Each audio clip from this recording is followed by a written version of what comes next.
KTM Duke. KTM ಅನ್ನೋದು Australian brand. KTM ಅಲ್ಲಿ ನಮಗೆ ತುಂಬಾನೇ ಲೈನಪ್ಸ್ ಇದೆ. ಅದರಲ್ಲೂ ಡ್ಯೂಕ್ ಲೈನಪ್ಸ್ ಮಾತ್ರ ಸಖತ್ತಾಗಿದೆ.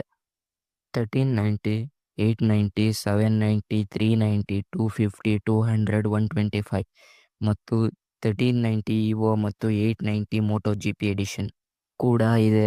ಮತ್ತು ನಮ್ಮ ಇಂಡಿಯಾದಲ್ಲಿ 3 ಲೈನಪ್ಸ್ ಬರುತ್ತೆ. KTM 390, 250 ಮತ್ತು 125 ಮತ್ತು 200. ಎಲ್ಲರೂ KTMನ ಚಪ್ಪಟೆ ಬ್ರ್ಯಾಂಡ್ ಅಂತಾರೆ, ಆದರೂ ಇದು ಇಂಡಿಯಾ ಬೈಕಿಂಗಲ್ಲಿ ರೆವಲ್ಯೂಷನ್ ಮಾಡಿದಂಥ ಬ್ರ್ಯಾಂಡ್.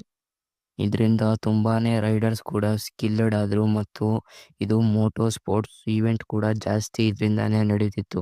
ಹಾಗೂ KTM ಇಂದ ನಮ್ಮ ಇಂಡಿಯಾದಲ್ಲಿ ಮೋಟರ್ ಸೈಕ್ಲಿಂಗ್ ಕೂಡ ತುಂಬಾನೇ ಡೆವಲಪ್ ಆಯಿತು. ಇದಕ್ಕೋಸ್ಕರ KTM ಅವ್ರಿಗೆ ತುಂಬ ಥ್ಯಾಂಕ್ಸ್. ಮತ್ತು ನೀವೇನಾದರೂ ಫಸ್ಟ್ ಟೈಮ್ ನೋಡ್ತಿದ್ರೆ ಪ್ಲೀಸ್ ಸಬ್ಸ್ಕ್ರೈಬ್ ಮಾಡ್ಕೊಳ್ಳಿ ಮತ್ತು ಲೈಕ್ ಮಾಡಿ.